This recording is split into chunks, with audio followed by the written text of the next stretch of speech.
Mi hermano se aclaró la garganta, sacó un papel doblado del bolsillo interior de su saco y antes de que yo entendiera lo que estaba pasando, ya había empezado a leer.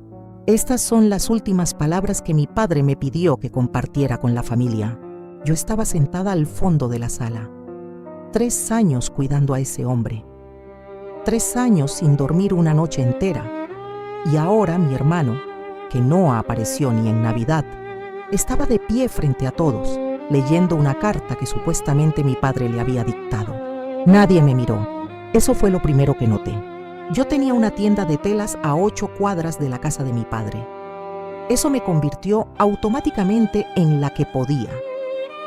Rodrigo vivía a 4 horas. Tenía empresa, reuniones, compromisos. Siempre hubo una razón. Siempre fue comprensible. Y yo nunca dije nada, porque así funcionaba nuestra familia.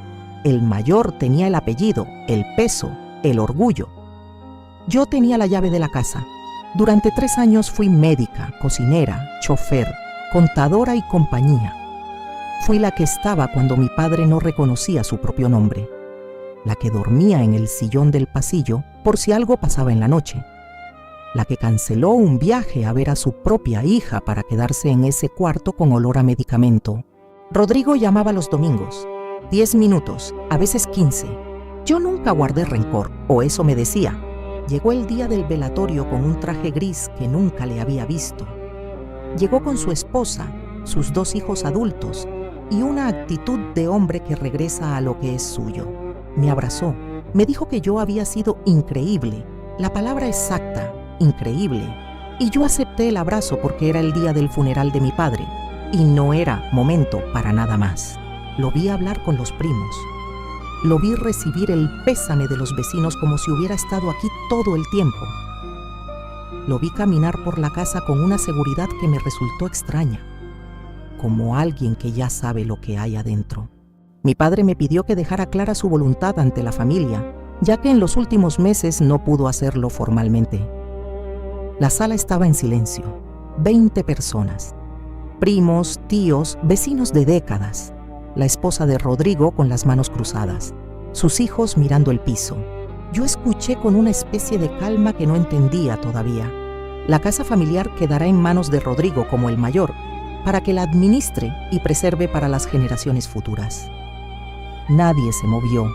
Los objetos personales serán distribuidos por Rodrigo según su criterio, conociendo él mejor que nadie la voluntad de su padre. Sentí algo frío en el pecho, no rabia, frío. En cuanto a Elena, ahí sí, alguien carraspeó. Un primo miró hacia otro lado. Elena eligió, desde hace años, construir su vida independiente. Mi padre respetó esa decisión y no quiso imponerle responsabilidades que ella misma había rechazado. Si alguna vez sintieron que la historia que contaron sobre ustedes no era la verdad, quédense. Porque esto apenas empieza. Yo no rechacé nada. Yo estaba aquí. Siempre estuve aquí. Pero ahora, frente a 20 personas, mi hermano acababa de convertir 3 años de sacrificio en una elección voluntaria de ausencia. Y todos lo creyeron. O fingieron creerlo, que al final es lo mismo. No me levanté, no dije nada, junté las manos y esperé a que terminara. Después vinieron los abrazos, las palabras de condolencia, el café con galletitas en la cocina.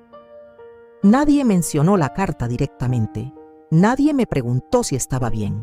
Mi cuñada me dijo que si necesitaba ayuda para recoger mis cosas de la habitación del fondo que les avisara. Mis cosas. Como si yo fuera una inquilina. Salí al patio trasero. Me senté en el banco de madera donde mi padre se sentaba a tomar mate cada mañana hasta que las rodillas no le dieron más. Pensé en llamar a mi hija. Pensé en llorar. No hice ninguna de las 2 cosas. Me quedé mirando la caja de herramientas que estaba en el rincón del patio, debajo de la mesa de trabajo. Una caja metálica, verde, oxidada. Llevaba ahí 40 años. Mi padre la usaba para arreglar cosas que en realidad no arreglaba nunca. Solo las abría, las miraba y decía que había que buscar el tornillo adecuado. No sé por qué la abrí. Estaba entre un destornillador sin punta y un rollo de cinta vieja, un cuaderno de tapa marrón, del tamaño de una agenda, las páginas amarillas. Lo reconocí. Mi padre siempre tuvo algo así, desde que yo tenía 10 años. Lo llamaba su libreta de cuentas pendientes, pero nunca fue de cuentas. Era sus pensamientos, sus cosas. Lo que no decía en voz alta, lo abrí en la última página con escritura. La letra ya no era firme, temblorosa como los últimos meses, pero legible. Solo había 3 palabras y un nombre. Para Elena, gracias. Sin apellido, sin bienes, sin instrucciones. Solo eso. Y debajo, la fecha. 8 días antes de morir. Me quedé mirando esas 3 palabras durante un tiempo que no supe medir. No lloraba. Solo leía y releía como si fueran a cambiar, como si fuera a aparecer algo más. No apareció nada más. Eso era todo lo que me había dejado. Y al mismo tiempo, era exactamente lo que necesitaba. Guardé el cuaderno en mi cartera. Volví adentro.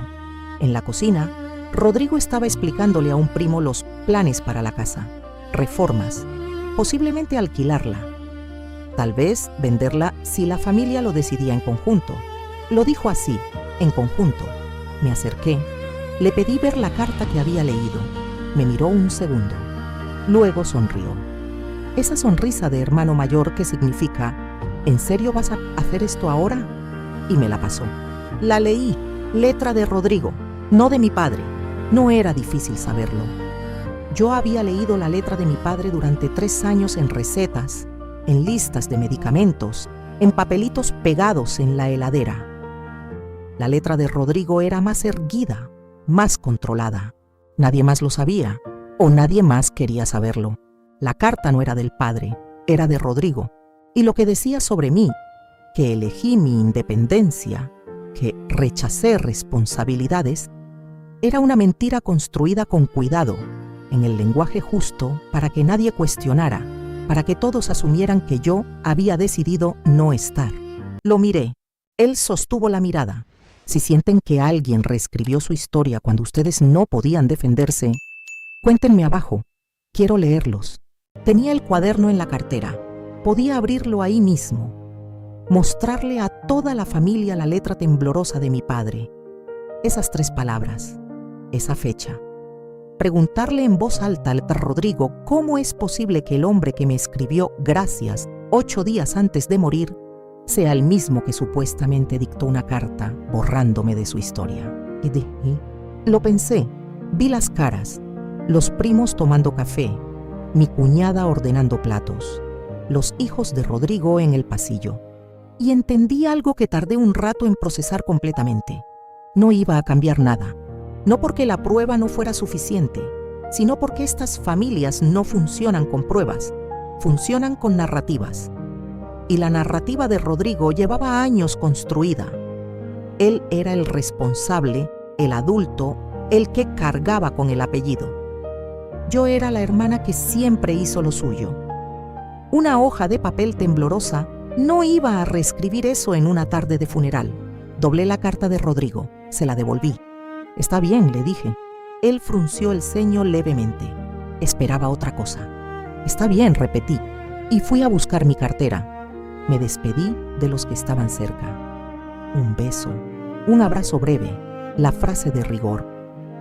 Nadie me preguntó a dónde iba. Nadie me preguntó cómo estaba. Salí a la calle. El sol de tarde golpeaba las baldosas de la vereda que conozco de memoria. Caminé las 8 cuadras hasta mi tienda. La abrí. Me senté detrás del mostrador en el silencio de las telas enrolladas y los carretes de hilo. Saqué el cuaderno. Lo puse sobre el mostrador como si fuera un objeto sagrado. 3 palabras. La fecha. La letra temblorosa. No tenía la casa. No tenía los muebles. No tenía el reconocimiento frente a la familia. No iba a volver a ese patio ni a sentarme en ese banco. Pero tenía lo único que mi padre pudo escribir cuando ya casi no podía sostener un lápiz. Y eso era suficiente. No porque no doliera, dolía, iba a doler mucho tiempo, sino porque lo que Rodrigo tomó, la casa, los objetos, el apellido en los papeles, era lo que se puede tomar. Y lo que no se puede tomar, lo tenía yo. Si llegaron hasta aquí, es porque esta historia les dijo algo que pocas veces se dice en voz alta. Cuéntenme abajo qué parte les llegó más. Quiero leerlos a cada uno. No llamé a Rodrigo, no llamé a ningún primo. Llamé a mi hija esa noche. Le conté todo. Ella lloró. Yo no. Ya había llorado antes de que todo esto ocurriera, en noches de hospital y tardes de medicamentos y mañanas en que mi padre no sabía mi nombre, pero igual me apretaba la mano. Ella me preguntó si iba a hacer algo, si iba a consultar un abogado, si iba a pelear. Le dije que no. Me preguntó por qué. Le dije, porque hay cosas que no se ganan peleando. Y hay cosas que ya son tuyas aunque nadie te las dé. Hubo silencio. ¿Qué vas a hacer entonces?, me preguntó. Abrir la tienda mañana, le dije, como siempre. Y eso fue exactamente lo que hice.